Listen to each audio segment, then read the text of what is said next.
ومن آياته أن خلق لكم من أنفسكم أزواجا لتسكنوا إليها وجعل بينكم مودة ورحمة. Assalamualaikum warahmatullahi wabarakatuh. Innal hamdalillah nahmaduhu wa nasta'inuhu wa nastaghfiruh wa na'udzu billahi min shururi anfusina wa sayyiati a'malina. May yahdihillahu fahuwal muhtad wa may yudlil falan tajida lahu waliyyan mursyida.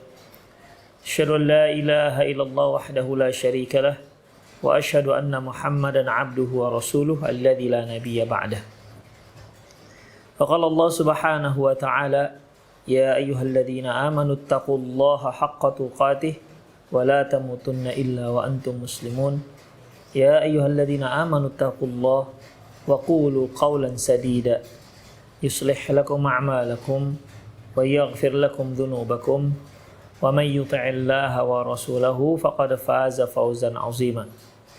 Ya ayyuhan nasu taqu rabbakumul ladzi khalaqakum min nafsin wahidah wa khalaqa minha zawjaha وبث منهما رجالا كثيرا ونساء واتقوا الله الذي تساءلون به والأرحام إن الله كان عليكم رقيبا. أما بعد نستقل الحديث كتاب الله وخير الهدي هدي محمد صلى الله عليه وسلم وشر الأمور محدثاتها وكل محدثة بدعة وكل بدعة ضلالة وكل ضلالة في النار. Kaum muslimin, kaum muslimat, para pemirsa Rosat TV, serta pendengar radio Medan Mengaji, dimanapun Anda berada, yang mudah-mudahan dirahmati Allah Subhanahu wa Ta'ala. Alhamdulillah, kita bertemu kembali di kajian klinik pernikahan, di mana kita telah membahas 2 poin terkait dengan di antara akibat buruk dari cemburu yang tercela. Yang pertama yang telah kita bahas yaitu yang akhirnya munculnya sifat ataupun munculnya perbuatan yang menfitnah, ya, yang menfitnah ataupun menggibahi, menggunjingi yang lainnya ataupun menggunjingi istri-istri yang lainnya.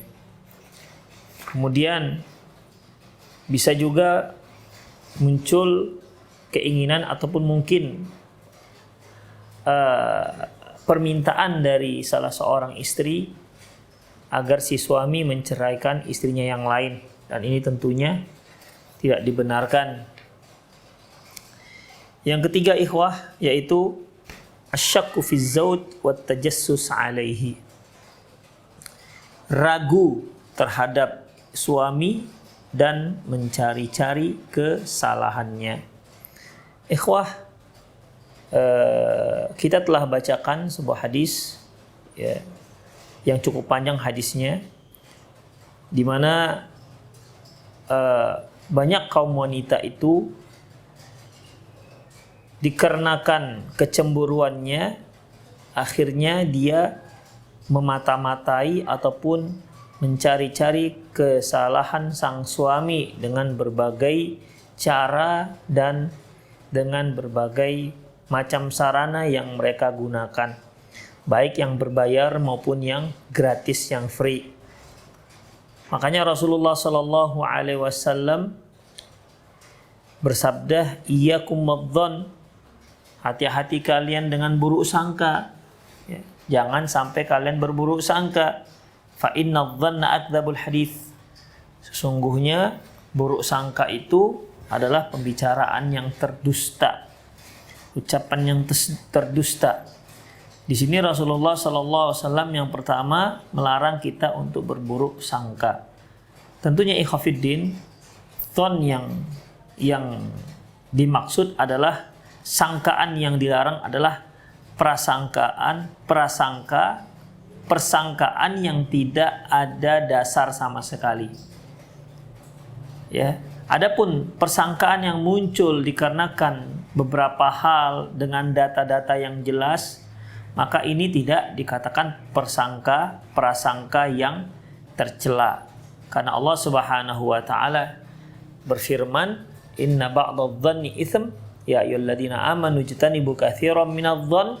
Wahai orang yang beriman, jauhkan kalian dari banyak berburuk sangka, banyak bersangka-sangka. Inna ba'dadh-dhanni itsm, sesungguhnya sebagian prasangka itu dosa. Dosa di sini yaitu prasangka yang tidak ada dasar sama sekali, hanya dasarnya curiga demi curiga. Kemudian beliau mengatakan, wala tajassasu, wala tahassasu, wala tajassasu. Wala tahassasu ikhwah, yaitu janganlah, wala tajassasu, wala tahassasu, wala tajassasu. Di sini ikhwah, tahassasu ini diartikan kalau bahasa kita tuh jangan nguping. Ya, jangan nguping. Jadi kalau ada pembicaraan, kita pura-pura dekat untuk mau mendengarkan apa pembicaraan orang tersebut. Jangan-jangan, begitu. Biasanya ikhwah, nguping di sini ya, kita mendengarkan sesuatu yang sebenarnya seseorang itu tidak senang kalau didengar. Misalnya ini, kalau seorang bertemu dengan temannya, kemudian dia pergi mojok, bicara berdua, kita jangan nguping. Kita jangan sambil lewat, pura-pura lewat, kemudian sambil mendengar. Itu nggak dibolehkan ikhwah. Ya. Memata-matai lah kita katakan. Ya, artinya nguping lah. Ini nggak dibenarkan. Itu disebut dengan wala tahassasu. Ketika suaminya nelpon, di kuping gitu, di nguping lah istri. Ini bicarakan siapa? Apa yang dibicarakan? Seolah banyak kecurigaan yang timbul. Demikian. Itu semua dikarenakan kecemburuan. Maka hal ini tidak dibolehkan. Wala tahassasu. Jangan kalian nguping. Kalau bahasa kerennya sekarang termasuklah jangan nyadap. Itu dia. Terkadang ada orang yang bicara melalui HP, kemudian kita sadap, itu juga nguping. Termasuk dalam kalimat tahassasu yang tidak dibolehkan. Ya. Wala tajassasu, jangan mencari-cari kesalahan. Ikhwah, kalau kita mencari kesalahan manusia, saya yakin 100% pasti kita dapatkan kesalahannya. Yakinlah, siapapun dia. Karena memang anak manusia itu makhluk yang tidak mungkin tak bersalah. Pasti bersalah, dan itu pernyataan Rasulullah SAW. Kullu bani Adam khata'un, semua anak Adam itu bersalah. Jadi kalau kita mencari kesalahan seseorang itu pasti kita dapati. Tinggal kita menunggu waktunya saja. Carilah, pasti ada kesalahannya. Carilah, pasti ada dosanya. Demikian, ya. Karena apa ikhwafiddin? Misalnya ini, kita kehilangan ballpoint dan kita tahu ballpoint kita itu, yakin kita bahwasanya ballpoint itu jatuhnya di dalam kamar misalnya, kamar kita, atau jatuh di kelas misalnya. Kita yakin sekali. Kalau sudah yakin kan tinggal kita ublok-ublok ke kelas. Suatu hari pasti akan dapat. Itu ikhwafiddin. Pasti akan dapat. Kalau nggak hari ini mungkin besok, nggak besok mungkin lusa. Itu dia. Kenapa? Kita yakin dia ada di sini. Beda halnya kalau kita tidak tahu di mana dia. Apakah jatuh di kelas, atau di halaman sekolah, atau di jalan, atau mungkin jatuh ke parit misalnya. Kita tidak tahu, sulit untuk mencarinya. Makanya ikhwah, perkara mencari-cari kesalahan anak Adam itu pasti dapat. Ya, pasti dapat. Oleh karena itu ikhwah, ya, kalau kita dilarang jangan mencari-cari kesalahan. Karena kalau nanti dibalik orang mencari-cari kesalahan, kita juga pasti dapat. Itu dia. Makanya tidak dibolehkan kita mencari-cari kesalahan. Seorang suami nggak boleh mencari-cari kesalahan istrinya, diintip istrinya, pokoknya wah, masya Allah, ditajassuskan, ya. Cari-cari, dapat 2, 3, 4. Maka ini nggak dibolehkan, ya. Pasti dia dapati. Sebagaimana juga istri. Kalau dia mencari-cari kesalahan suami pasti dapat.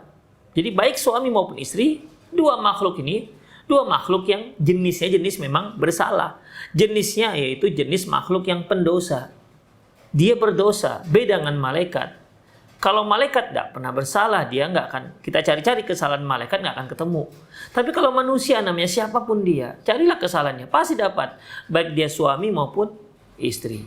Makanya kita tuh dilarang untuk mencari-cari kesalahan. Sebagaimana kita tak suka dicari-cari kesalahan kita, maka orang lain pun tidak suka kalau kita mencari-cari kesalahannya. Wala tanajasyu, dan janganlah kalian saling tanajus. Tanajus ini ikhwafiddin dimasyhur dengan sebutan jual beli najas. Jual beli najas ini ikhwah, misalnya seorang pembeli datang membeli ke barangnya si B, si penjual. Sudah deal lah dengan satu harga misalnya. Berapa nih harganya Pak? Kata si penjual, harganya 15.000. Oh iya, bolehlah. Tiba-tiba datang orang lain. Berapa harganya Pak? 15.000 dah. Saya beli 20.000 dah. Begitu. Otomatis kan si pembeli yang pertama, loh, kok tiba-tiba dia beli 20.000? Tadi saya sudah cocok 15.000. Demikian. Akhirnya si pembeli, udah Pak, nggak apa-apa saya beli aja 20.000 daripada dibeli dia. Misalnya begitu. Yang orang yang datang kedua itu yang menaikkan harga, pembeli yang kedua yang menaikkan harga, ya, berapa harganya Pak? 15.000. Udah biar saya beli 20.000 misalnya. Dia itu nggak bermaksud membeli, tapi untuk menaikkan harga dengan cara seperti itu. Dia bersandiwara dengan berkong kali kong dengan si pembeli, si penjual. Akhirnya si pembeli pun terpancing dan dia akhirnya membeli nggak jadi 15.000 tapi 20.000. Ini namanya an-najash, nggak dibolehkan, haram hukumnya. Ya, itu kalau untuk menaikkan harga bagi si pembeli. Bisa juga untuk si penjual, ya, untuk si penjual untuk memurahkan harga. Misalnya tadi si penjual, berapa ini harganya Pak? Kata si pembeli 15.000 kata si penjual. Tiba-tiba datang penjual yang lain, udah Bu, dari saya dengan saya barang yang sama, tipe yang sama, speknya sama, hanya 10.000. Kan saya Bu, silakan. Gitu. Padahal tadi sudah hampir deal kan dengan si pembeli. Di sana toko saya misalnya. Datang si pembeli yang pertama, penjual yang pertama, udahlah nggak apa-apa, 10.000 juga nggak apa-apa. Begitu. Yang begini kan ikhwafidin bisa terjadi permusuhan antar penjual. Yang tadinya dia seharusnya sudah bisa menjualnya 15.000, gara-gara si penjual yang kedua datang yang sebenarnya itu pura-pura menjual, ya, maka mau tidak mau dia turunkan harganya. Demikian ikhwafidin. Ini dikatakan jual beli najash, tidak dibolehkan, haram hukumnya. Wala tahasadu, janganlah kalian saling dengki. Janganlah kalian saling dengki. Ikhwah rahimani Allah wa iyyakum. Janganlah kalian saling dengki. Sifat dengki ikhwah, ya, itu bisa saja terlintas dalam diri kita. Sifat dengki bisa saja terlintas dalam hati kita.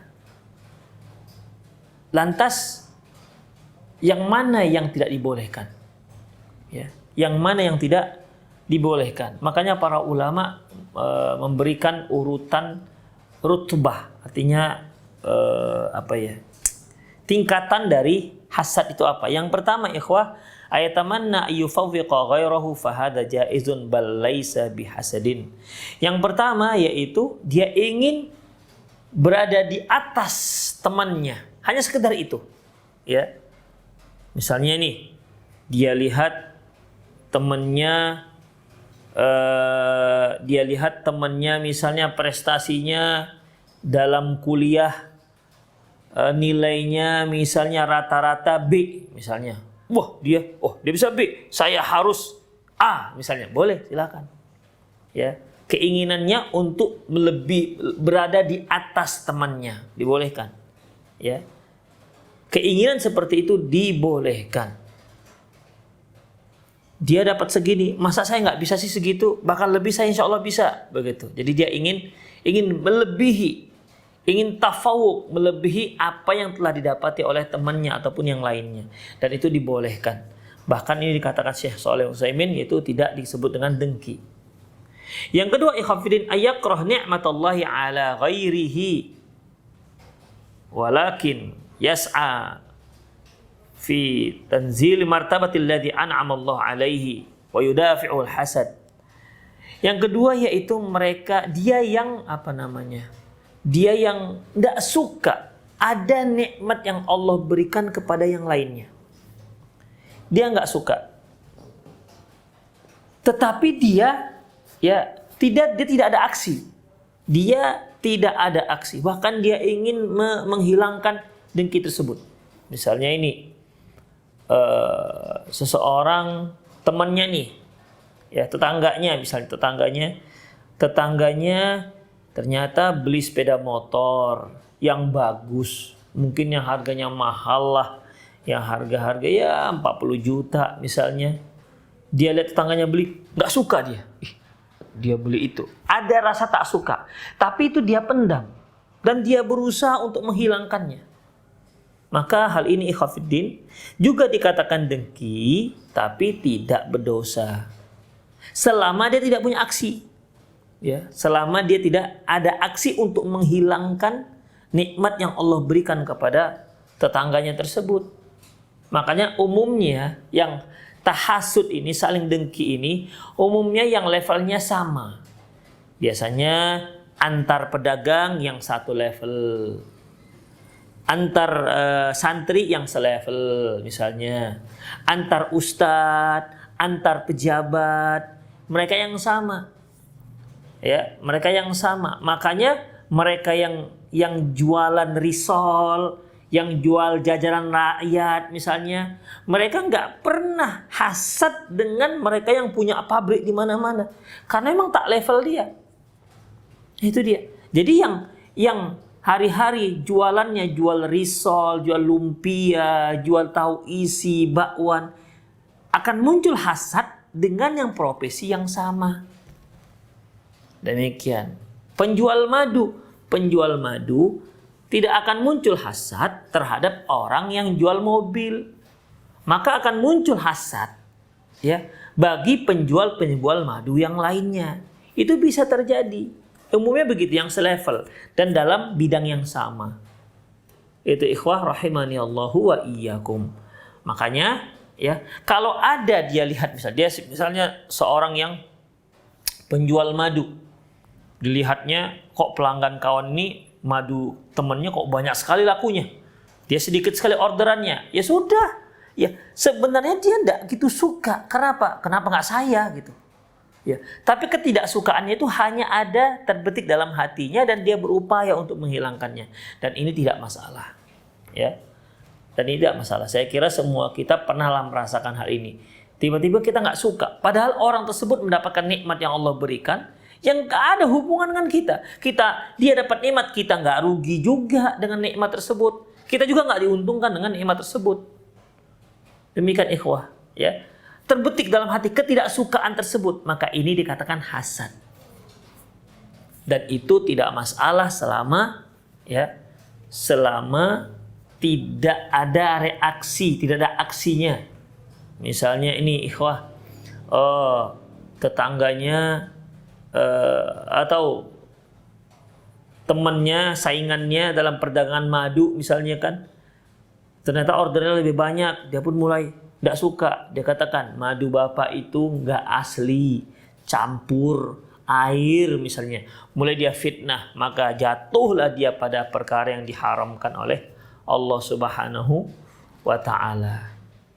Demikian ikhwafiddin. Atau apa saja pernyataan yang bisa menurunkan kepercayaan seseorang terhadap kemurnian madu temannya tersebut, atau kadar airnya terlalu tinggi, beda dengan madu saya, begitu.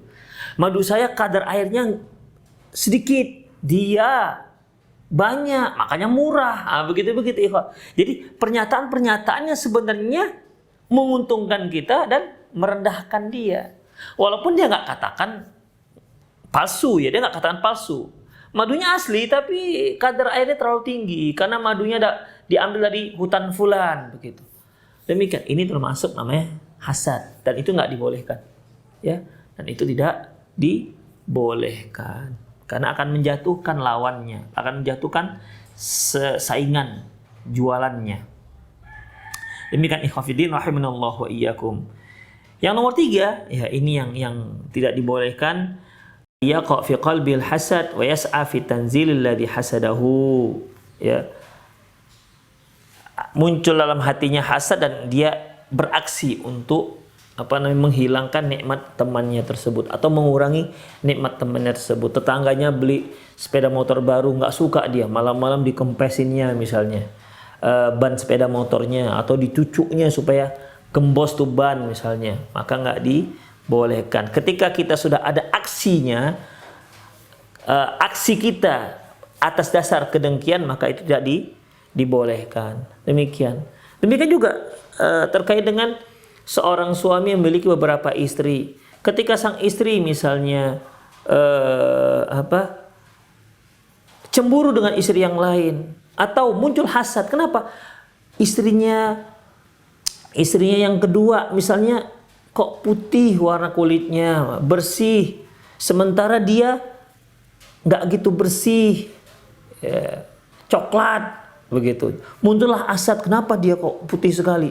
Padahal kemarin sebelum nikah nggak gitu putih.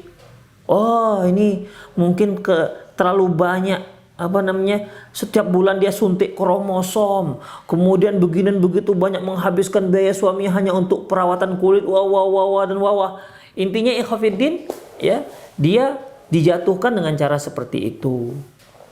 Demikian ikhwatiddin, sehingga apa? Sehingga mungkin suaminya, bagaimana caranya supaya suaminya nggak suka dengan istri yang warna putih kulitnya. Demikian, karena menghabisi uang belanja. Itu ikhwah, ya. Maka tidak dibolehkan, itu hasad namanya. Hasad seperti ini tidak dibolehkan, haram hukumnya. Kemudian ikhwah, kemudian Rasulullah sallallahu alaihi wasallam juga pernah bersabda, "Idza dhananta fala tuhaqqiq wa idza hasadta fala tabghi." Kalau kamu berprasangka, jangan dicari-cari pembenaran prasangka tersebut. Apabila kamu hasad, maka jangan perturutkan hasadmu. Kalau muncul dalam hatimu perasaan hasad dan dengki, jangan perturutkan kedengkian tersebut. Demikian. Jadi kita sebagai manusia yang mungkin pernah muncul hasad dalam hati kita, maka jangan diperturutkan. Sempat kita perturutkan, maka jatuh pada yang diharamkan. Demikian juga orang yang dia memiliki sesuatu yang lebih dibandingkan temannya, ya, jangan pula dia menuduh kawannya hasad. Oh, dengki kau ya kak saya belum beli sepeda motor, kamu jangan dengki dengan saya. Ini juga nggak dibolehkan, menuduh orang namanya. Memang likulli ni'matin hasud, setiap nikmat tuh ada saja yang dengki, yang nggak suka. Tapi masalahnya menuduh kamu, dia, fulan hasad, itu dosa juga, ikhwah. Apa dasarnya? Ya, apa dasarnya Anda menuduh dia bahwasanya dia dengki pada Anda? Apa dasarnya? Demikian. Karena hasad itu ketika muncul itu masalah hati masih. Dan dia nggak bisa kita deteksi sampai nampak aksi yang dia lakukan, baru bisa dikatakan dia itu sedang hasad. Demikian. Ya, kita nggak boleh memperturutkan dengki yang sedang muncul dalam hati kita, dan kita juga nggak boleh menuduh orang lain hasad kepada kita. Itu namanya su'udzon. Ya, inilah jika tidak ada dasarnya yang jelas, maka ini buruk sangka yang diharamkan dalam syariat. Wala tabaghadu, kata Rasulullah, janganlah kalian saling membenci. Janganlah kalian saling membenci. Bagaimana? Apa mungkin orang, misalnya saya ini ketika tiba-tiba saya melihat seorang mukmin berkenalan dengan seorang, langsung saya benci bisa? Atau tiba-tiba langsung saya suka dia bisa tanpa ada penyebab? Ya tentunya ini nggak akan mungkin, ikhwah. Ketika kita menyukai seseorang itu pasti ada sebab. Demikian juga sebaliknya, ketika kita membenci seseorang itu juga pasti ada sebab. Jadi wala tabaghadu, jangan kalian saling membenci. Ini maksudnya apa? Benci-membenci tanpa ada sebab? Tentu tidak. Apa ikhwafidin wala tabaghadu, yaitu ya, jangan kalian la tas'au ila asbabil baghdha, jangan kalian itu melakukan hal-hal yang menyebabkan orang lain benci. Itu dia. Ya. Demikian. Jadi misalnya ini istri pertama, ya. Istri pertama tidak suka kalau pas suaminya berada pada giliran dia, nggak suka kalau ada istri-istri yang lain tuh ngirim-ngirim makanan. Misalnya, dan mereka tahu, maka janganlah istri-istri yang lain itu mengirim makanan ke rumah dia di hari jatah hari suaminya. Demikian. Misalnya ini dia punya istri, si A punya istri 2 misalnya. Senin, Selasa, Rabu di istri pertama. Kamis, Jumat, Sabtu istri kedua, misalnya begitu. Demikian seterusnya. Ketika dia Senin, Selasa, Rabu, istri kedua jangan kirim-kirim makanan, nggak suka itu istri pertama. Maka kalau istri kedua harus paham, jangan buat istri pertama tuh marah kepada dia. Itu dia. Ya, jadi jangan dibuat hal-hal yang akhirnya si istri pertama cemburu dengan istri kedua, cemburunya itu bisa menimbulkan kemarahan. Maka tidak dibolehkan. Suami berada di giliran istri kedua misalnya. Istri pertama masih telepon aja. Kamis, Jumat, Sabtu dia di istri kedua misalnya si suami. Begitu sampai hari Kamis pagi, istri pertama telepon. Nah, sampai mana bang? Apa kabar bang? Sudah makan belum bang? Sarapannya apa bang? Apa yang dikasih adik bang? Terus begitu, ya. Ya tentunya istri kedua tak suka. Demikian ikhwah. Nah, kalau kita tahu nggak suka, kalau istri pertama tahu nggak suka istri kedua digitukan, maka dia jangan lakukan, karena itu akan bisa menyebabkan saling membenci. Ya. Mengapa istri kedua itu marah? Dikarenakan apa? Dikarenakan kecemburuannya dia. Masa sih sudah giliran saya kok diganggu? Nah, begitulah kira-kira. Biarkanlah dia konsentrasi dengan suaminya tanpa ada gangguan dari istri-istri yang lain. Demikianlah ikhwatiddin. Dan itu sering terjadi, ya. Dan itu sering terjadi. Ada yang pas giliran istri kedua, istri pertama sakit aja bawaannya. Ya. Senin, Selasa, Rabu berada di istri pertama. Kamis, Jumat, Sabtu di istri kedua. Pas masuk di hari Kamis, bang, saya sakit bang, kemarilah bang, begitu. Akhirnya nggak jadi suaminya ke istri kedua, balik ke istri pertama. Demikian ikhwatiddin, ya. Dan itu selalu terjadi. Makanya suami itu, sekali lagi saya ingatkan, yang memiliki istri lebih daripada satu, maka pandai-pandailah bersikap adil dan menenangkan para istri. Wala tabaghadu, ya. Janganlah kalian saling membenci. Demikian juga suami dengan istri dengan suami, jangan saling membenci. Ya, ketika laki-laki dan perempuan sedang menjalin akad pernikahan, mereka itu tujuannya yaitu untuk mendapatkan rumah tangga sakinah, mawaddah, warahmah. Ketenangan, kecintaan, kasih sayang, itu yang diinginkan. Jadi kok bisa saling membenci? Suami benci dengan istrinya, istri benci dengan suaminya. Ini dikarenakan apa ikhwatiddin? Karena tidak mau memahami satu dengan yang lainnya. Ya.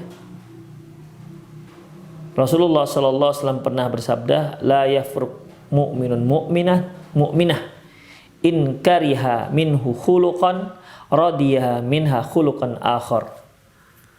Janganlah seorang laki-laki itu membenci istrinya kalau dia tak suka dengan satu kelakuan istrinya. Kan banyak akhlak-akhlak, perbuatan-perbuatan istrinya yang lain yang dia suka. Ya, oke lah, istrinya nggak bisa masak, sudah belajar nggak bisa juga masak, gosong aja bawaannya misalnya begitu. Tapi yang lain masa sih nggak ada? Masa si istri Ada istri yang masak hangus, masak nasi bedatus misalnya. Nanti mau nyapu rumah nggak pandai. Apalagi ngurus anak nggak pandai. Kemudian ngurus rumah nggak pandai. Ya Allah, nyuci baju kotor, nggak bersih. Loh, saya kira langka lah istri seperti ini. Ya, langka. Demikian.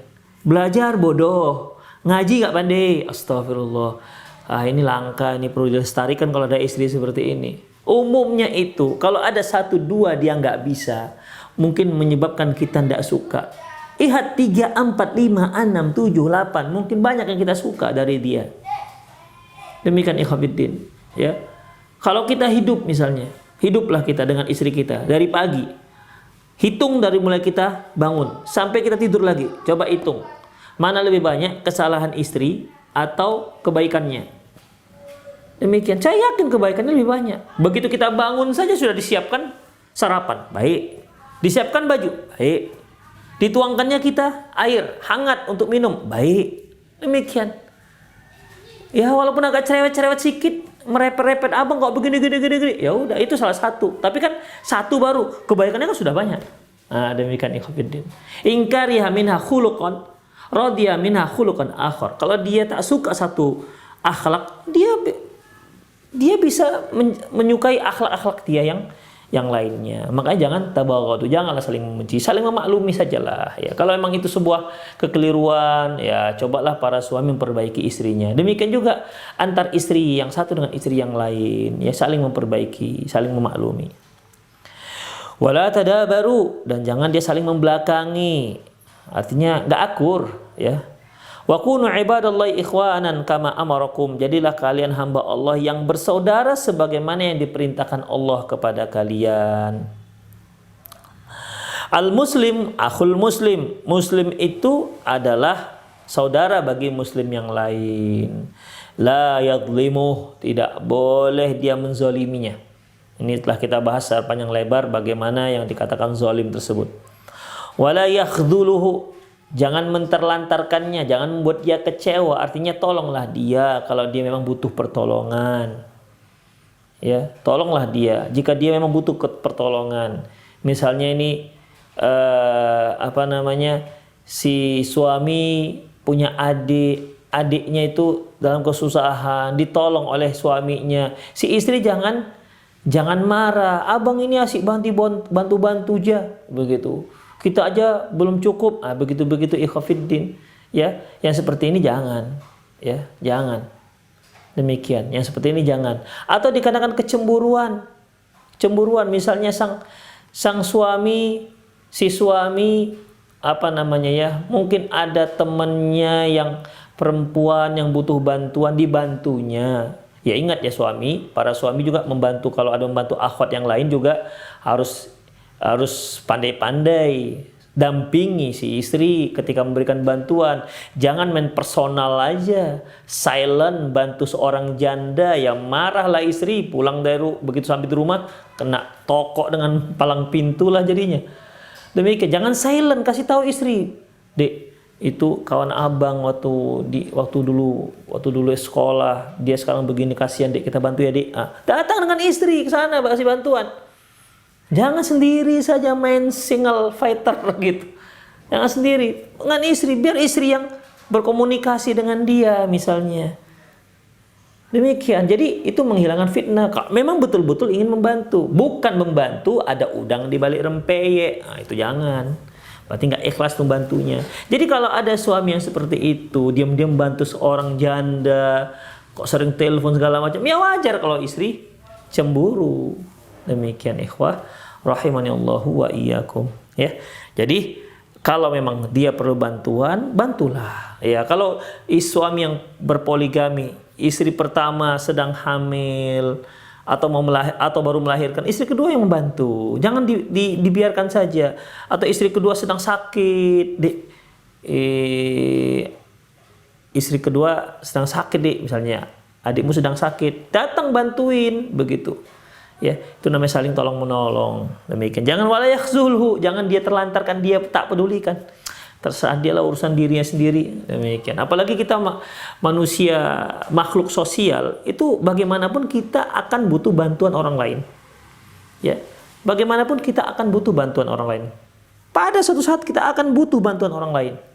Ikhwah, kita lahir, begitu kita lahir kita sudah butuh bantuan orang lain. Kita kecil butuh bantuan orang lain. Besar kita butuh bantuan orang lain. Gak bisa. Orang yang kaya itu kenapa bisa kaya? Dikarenakan dibantu orang lain. Ya, dia punya pabrik, bisa dia kerjain tuh pabrik sendiri tanpa ada yang lain. Gak bisa. Karena ada orang lain yang membantu dia lah, maka dia menjadi orang kaya raya. Demikian. Ya kalau semua manusia kaya, siapa yang mau jadi pegawai? Siapa yang mau jadi buruh kasar? Demikian. Buruh-buruh kasar inilah membantu orang kaya itu menjadi kaya. Demikian ikhwah. Jadi kita makhluk sosial butuh bantuan orang lain. Sampai nanti kita tua butuh bantuan orang lain. Sampai kita meninggal butuh bantuan orang lain. Haruslah yang memakaikan baju, yang memakaikan kita baju, siapa coba? Kain kafan orang, yang memandikan kita orang, nggak bisa. Tetap bantuan orang lain. Demikian ikhwah. Jadi ya, jangan sampai kita tak mempedulikan orang lain. La yakhzuluhu, jangan dia menterlantarkan, cuek, acuh tak acuh terhadap kaum muslimin yang lain. Wala yahqiruhu, jangan sampai dia menghinanya. Jangan sampai dia menganggapnya remeh. At-taqwa hahuna, takwa itu di sini kata Rasulullah. At-taqwa hahuna, takwa itu di sini. At-taqwa hahuna, takwa itu di sini. Sampai 3 kali Rasulullah katakan. At-taqwa hahuna 3 kali. Takwa itu di sini, takwa itu di sini, takwa itu di sini kata Rasulullah. Ya. Kalau kita lihat ini cara Rasulullah sallallahu alaihi wasallam, apa ya namanya? Cara beliau menyampaikan ilmu dengan sangat mengena ikhwah. Ya. Sangat mengena dengan cara seperti itu.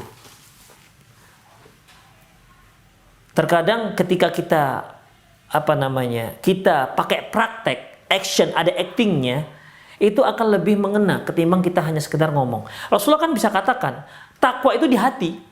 Kan bisa kan? Takwa itu di hati, bisa. Tapi Rasulullah nggak katakan begitu. Ada satu cara uslub khitab berbicara yang bisa lebih mengena dan bisa membuat kita itu tertarik.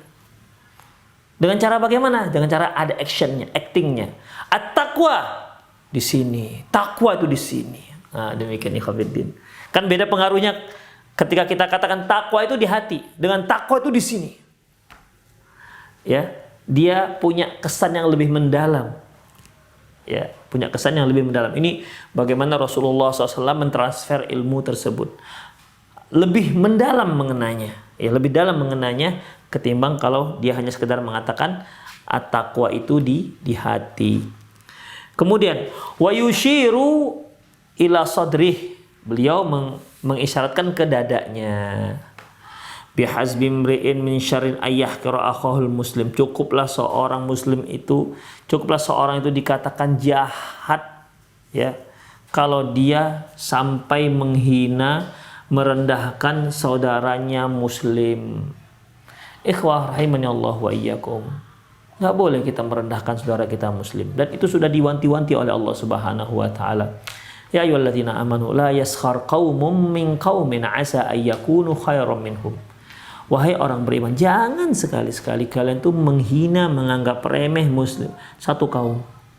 Asa ayyakunu khairam minhum. Bisa saja orang yang dia remehkan, kaum yang dia remehkan, suku yang dia remehkan, bangsa yang dia remehkan, apalagi jabatan yang dia remehkan, kalangan yang dia remehkan, itu lebih baik ketimbang yang meremehkan. Wala nisa'um min nisa'in, demikian juga janganlah para wanita itu meremehkan wanita yang lain. Asa ayyakunna khairul lahun. Bisa saja wanita-wanita yang diremehkan lebih baik ketimbang wanita yang meremehkan. Demikian ikhwatiddin.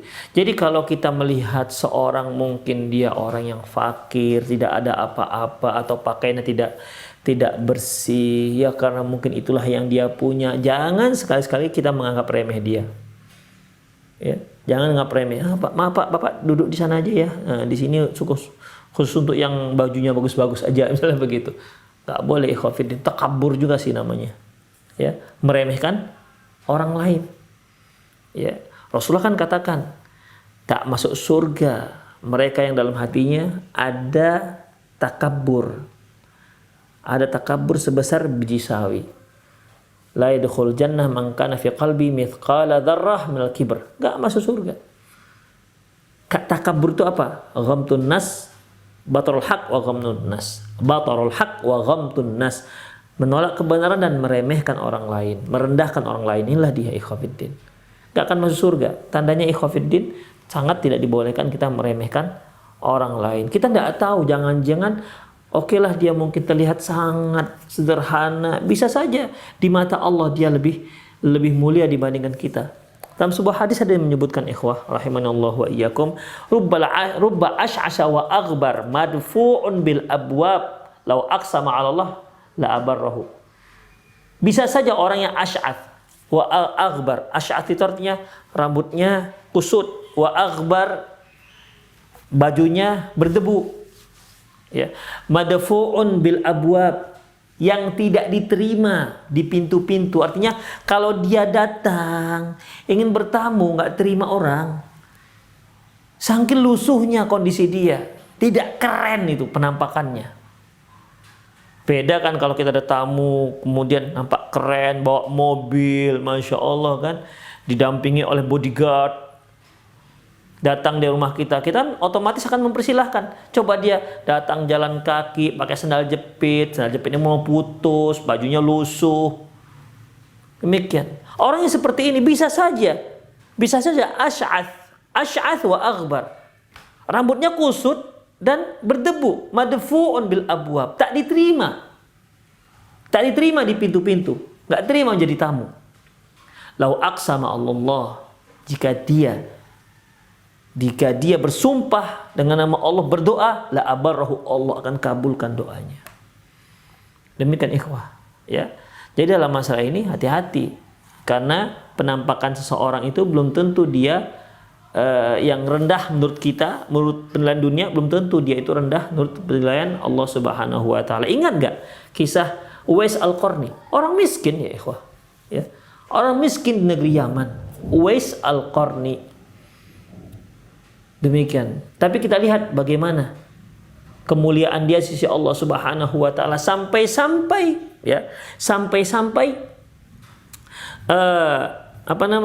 Rasulullah sallallahu alaihi wasallam menyuruh Umar dan Ali bin Abi Thalib, yang dua-dua ini sahabat yang dijamin masuk surga. Menyuruh Umar bin Khattab dan Ali bin Abi Thalib radhiyallahu anhuma, kalau kalian bertemu dengan Uwais Al-Qarni dari negeri Yaman, maka mintakan doa supaya Allah mengampuni kalian. Sampai seperti itu ikhwah. Dia bukan sahabat. Karena kalau sahabat itu yaitu yang bertemu dengan Rasulullah SAW dan beriman dengan Rasulullah SAW dan meninggal dalam keadaan beriman. Dia sezaman dengan Rasulullah, tapi permasalahannya belum sempat bertemu dengan Rasulullah. Pernah dia karena saking rindunya ingin bertemu langsung dengan Rasulullah SAW, sementara dia memiliki seorang ibu yang harus membutuhkan bantuan dia, sampai dia minta izinnya gimana ibunda. Akhirnya ibundanya melihat dia sangat rindu bertemu dengan Rasulullah, ya udah diizinkan oleh bundanya, disiapkan Uwais Al-Qarni lah kebutuhan bundanya, ya selama dia tinggal. Tapi ingat ya nak, cepat pulang, kau sudah ketemu. Pergilah dia ke Madinah setelah mendapat izin ibunya. Sampai di Madinah ternyata Rasulullah SAW sedang pergi perang. Ditunggu beberapa hari, nggak pulang-pulang. Belum pulang Rasulullah. Dia mikir, nih ibu saya gimana nanti kalau saya terlalu lama saya tinggalkan. Akhirnya dia pulang kembali ke Yaman. Dan belum bertemu dengan Rasulullah SAW. Seorang yang sangat mulia. Orang miskin. Ya. Orang miskin, pernah dia datang dari Yaman ke haji. Ya. Itu pada zaman pemerintahan Umar bin Khattab. Dia datang berhaji dengan rombongan, tapi dia tugasnya apa? Dia jagain unta-unta di luar kota Madinah. Di luar kota Mekah atau Madinah begitu. Dia penjaga untanya. Demikian. Umar bin Khattab bertanya kepada orang-orang yang datang dari Yaman, kalian kenal nggak dengan Uwais Al-Qarni? Begitu. Oh, di sana dia lagi jaga unta-unta. Demikian penjaga unta, tapi masya Allah doanya makbul, dan itu atas dasar pernyataan Rasulullah Sallallahu Alaihi Wasallam. Makanya jangan menganggap remeh siapapun, ikhwah. Kulul muslim alal muslim haram. Semua muslim itu haram atas muslim yang lain. Damuhu wa irduhu wa maluhu. Hartanya, darahnya, kehormatannya, hartanya. Innallaha la yanzur ila ajsamikum, ila ajsadikum. Allah itu tidak melihat ke jasad kalian. Kalian yang gagah, ganteng, hidung mancung, kulit putih, sebak, rambut mantap, tangan kekar, body oke, masya Allah, six pack. Pokoknya kalau pakai pakaian steady, kata orang Medannya steady atau necis, pokoknya parlente. Ya, Allah nggak lihat ke sana, ikhwah. Wala ila suwarikum, tidak juga dari bentuk kalian. Walakin yanzuru ila qulubikum wa amalikum. Allah akan lihat dari hati kalian dan amalan kalian. Hati kalian dan amalan kalian. Dari sini juga dapat kita ambil kesimpulan, ikhwah fiddin. Amalan saja nggak cukup, ya. Amalan saja nggak cukup.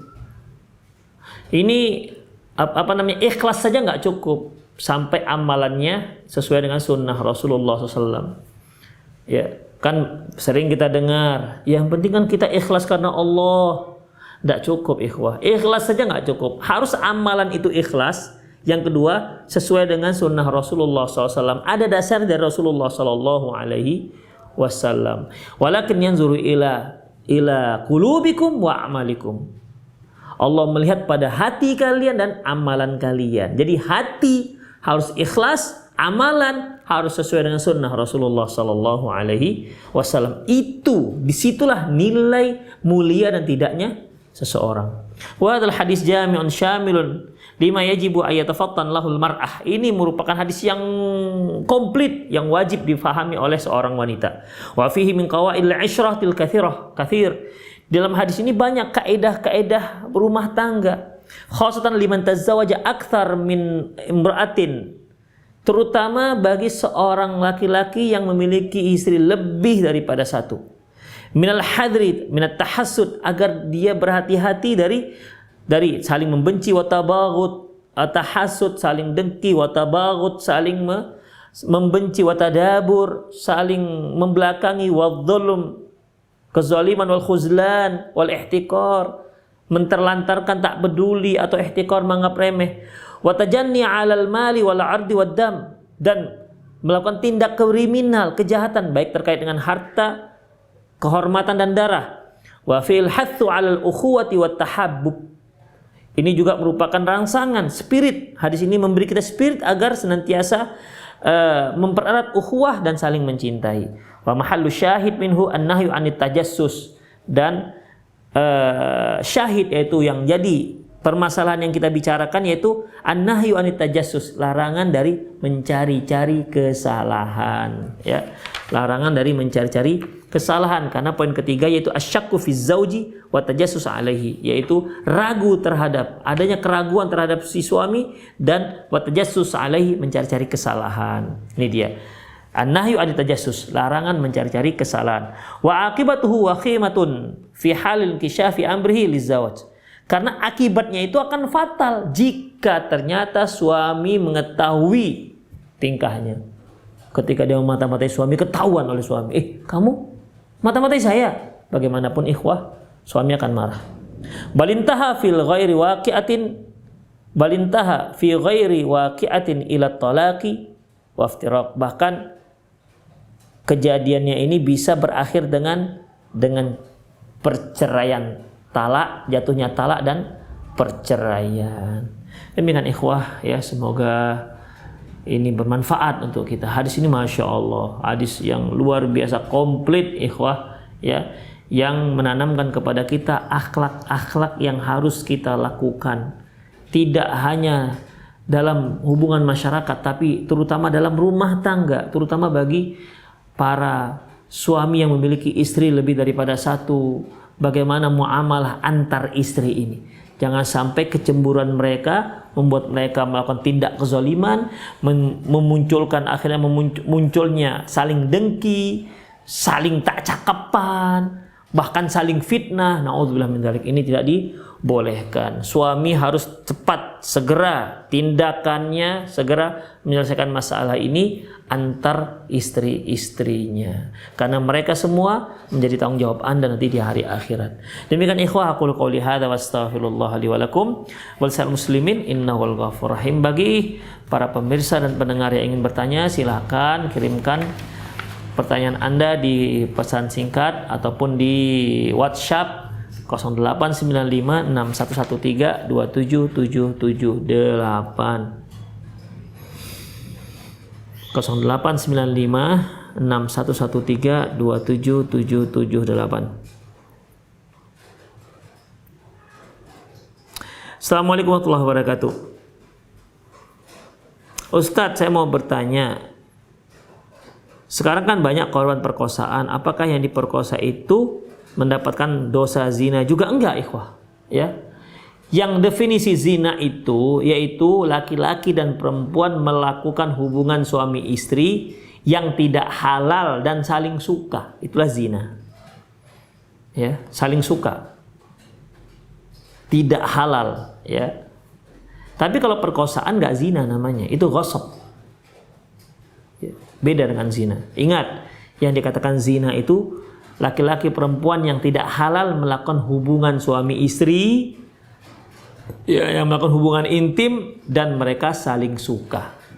Jadi kalau ada seorang gadis kemudian diperkosa oleh seorang pria, maka yang berdosa itu si pria, dia tidak. Tapi ingat, apabila penyebab dirinya, dia berjalan dengan memakai pakaian yang sangat seksi, dia memakai pakaian sangat ketat, kadang-kadang sampai menampakkan belah bagian atas buah dadanya, dengan memakai rok mini tertutup hanya setengah lagi terbuka, memamerkan pahanya dan betisnya yang mulus, kemudian bertabarus dengan bersolek, berdandan, dan dia pergi sendiri misalnya. Ikhwafiddin, ya, kalau itu terjadi, maka dosanya tidak hanya pada yang laki-laki, dia juga kena. Kenapa? Karena dialah yang menyebab laki-laki itu seperti itu. Coba dia keluar rumah, ya. Coba dia keluar rumah dengan pakai hijab, ya, hijab syar'i, demikian. Apalagi sampai pakai niqab, Masya Allah kan. Makanya ikhwah rahimahullah wa iyyakum, jarang kan kita dengar orang-orang yang pakai jilbab syar'i itu diperkosa misalnya. Karena umumnya mereka pakai jilbab syar'i ini mereka menjaga sikapnya, santunnya, demikian ikhwah. Ya, sehingga tidak kecil kemungkinan untuk ada peminat laki-laki terhadap dirinya. Kecil kemungkinan. Demikian. Bahkan mungkin mereka segan. Paling kalaupun diganggu hanya assalamualaikum. Paling begitu digangguinnya, ucapkan salam. Itulah ikhwah. Ya, jadi kalau ternyata sebabnya karena dia membuka aurat, memancing-mancing selera laki-laki yang lain, maka dia juga berdosa. Tapi tentunya bukan dosa perzinahan. Dia dosanya dosa membuka aurat, dan penyebabnya sedikit banyak dia juga akan mendapatkan dosa gara-gara karena dialah penyebab si laki-laki itu memperkosa dia. Allahu a'lam bishawab. Bismillah Ustaz, bagaimana cara menyikapi saudara atau keluarga kita yang masih berbuat maksiat seperti bermain musik, mendengarkan musik, ditambah lagi berbuat bid'ah. Sudah ditegur masih ngeyel dan nasihat tapi masih ngeyel Ustadz. Ikhwah, ingat, konsep dalam berdakwah itu ada 3 level. Rasulullah SAW mengatakan, man ra'a minkum munkaran falyughayyir biyadihi. Barang siapa di antara kalian yang melihat kemungkaran, dia ubah dengan tangannya. Artinya yang dia punya kuasa, ya, dia punya kuasa. Kita sebagai suami misalnya, ya, kita sebagai suami, istri kita tahu suami musik itu haram, istri kita masih dengar musik, kita biarkan saja, kita berdosa. Kita harus rubah dengan kuasa kita. Dek, jangan lagi dengar musik, haram hukumnya. Demikian. Fa in lam yastati fa bilisani. Kalau ternyata dia nggak sanggup, karena bukan berada di bawah kuasa dia, fa bilisani, dia hanya bisa berdakwah, ngomong. Misalnya dia dengan kakaknya, dia dengan adiknya, dia dengan orang tuanya misalnya orang tuanya masih suka dengar keroncong misalnya, orang tuanya masih suka dengar dangdut misalnya, ya dia bisa bicara. Tentunya ikhwafiddin, cara bicaranya juga harus kita letakkan pada porsinya.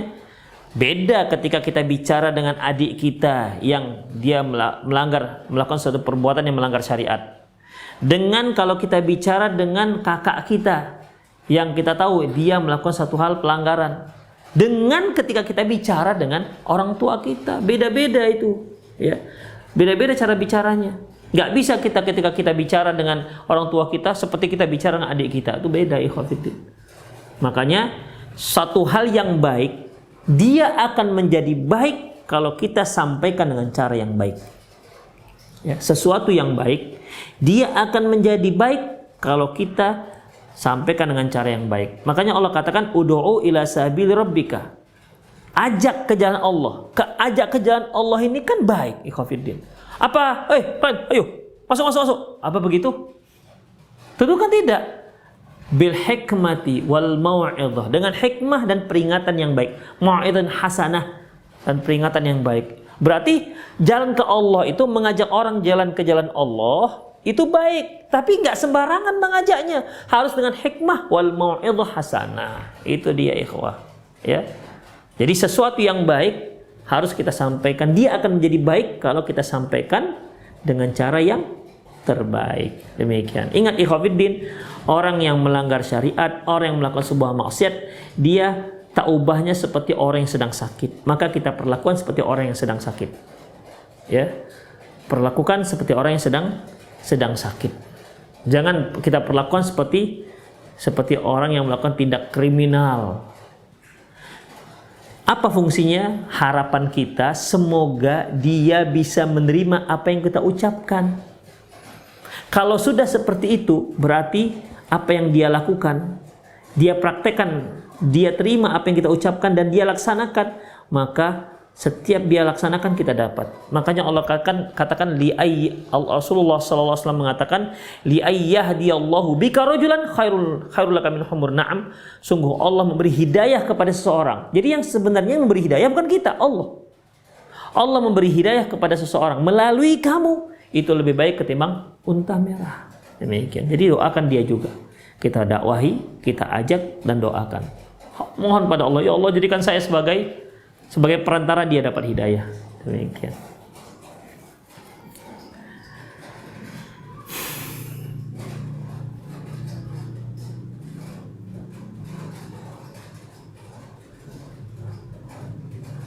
Bismillah, apa hukumnya seorang perempuan masih lebih yakin kalau sholat di masjid itu lebih baik dari di rumah?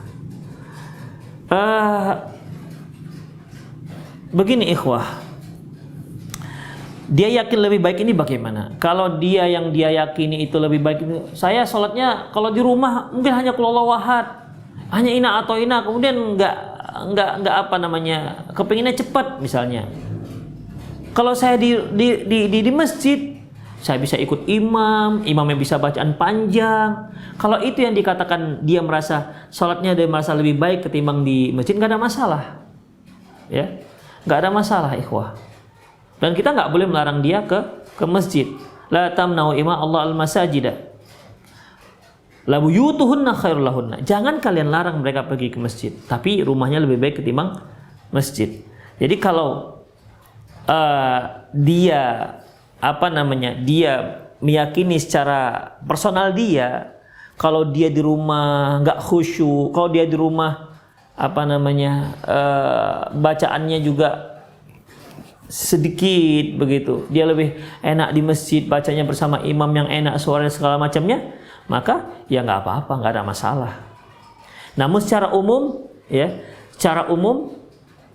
dia sholat di rumah lebih baik daripada dia sholat di masjid. Makanya ditanya dulu maksudnya lebih baik ini apa? Apakah untuk dia? Demikian. Macam kita kaum laki-laki kan beda ketika kita sholat di rumah dengan kita masjid. Di rumah mungkin kita sholatnya pakai sarung sembarangan, memakai kain sarung juga sembarangan. Coba kita pergi ke masjid pakai kain sarung, Coba perhatikan, bagaimana cara kita pakai kain sarung ketika sholat di rumah dengan sholat di masjid. Beda. Kalau kita pakai kain sarung untuk sholat ke masjid kan harus sama, begitu kan, rapi depannya, ya terukur, kemudian merek kain sarungnya di sebelah belakang, bagian bawah. Coba kita di rumah, tentu yang penting terlipat, yang penting gantung di pinggang udah aja. Allahu Akbar. Mungkin juga hanya pakai singlet atau pakai kaos oblong. Ke masjid coba, ada yang sholat pakai kaos oblong? Kan enggak. Demikian ikhwatiddin. Ya, mungkin kalau itu yang dimaksud, maka ya nggak ada masalah. Tapi yang kalau secara umum, maka mereka di rumah lebih baik ketimbang dia di masjid.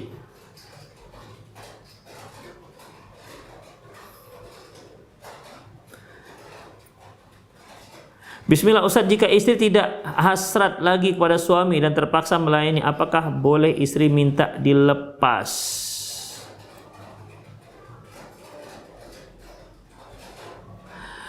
Ikhwah, masalahnya hasrat ini kenapa dia tak berhasrat dengan si suami?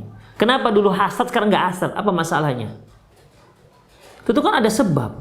Kan nggak mungkin orang yang tadinya suka tiba-tiba nggak suka. Itu satu hal yang nggak mungkin. Harus dipelajari kenapa dia tak berhasrat. Itu dia. Kenapa dia tak berhasrat? Kalau dia tak berhasrat gara-gara dia punya simpanan selingkuhan, berdosa, nggak dibolehkan. Makanya apa sebabnya dia tak berhasrat dengan suaminya? Ini harus ada, ya, harus ada apa alasannya, dicari apa penyebabnya. Kalau alasan dia tak berhasrat memang dikarenakan alasan syar'i, silakan. Tapi kalau dia tak berhasrat dengan alasan tak syar'i, maka tidak dibolehkan. Demikian ikhwah, ya. Dia terpaksa melayani suaminya, ya. Mau terpaksa nggak terpaksa, dia wajib tetap melayani sang suami. Demikian. Allahu a'lam bishawab.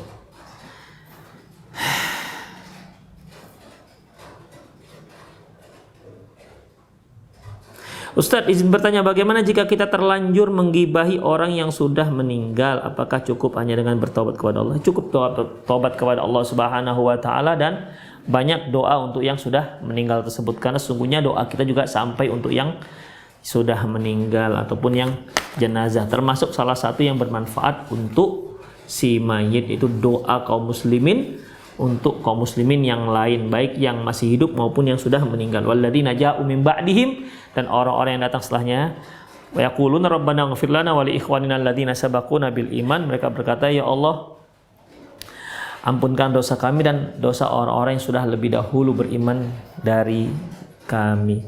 Demikian ikhwah, qul qauli hadza wastaghfirullah li wa lakum wa lisal muslimin innahu wal ghafurur rahim. Subhanakallahumma bihamdik asyhadu an la ilaha illa anta astaghfiruka wa atubu ilaik. Wa sallallahu ala nabiyyina Muhammad wa ala alihi wa ashabihi ajma'in. Wa akhiru da'wana alhamdulillahirabbil alamin. Assalamualaikum warahmatullahi wabarakatuh.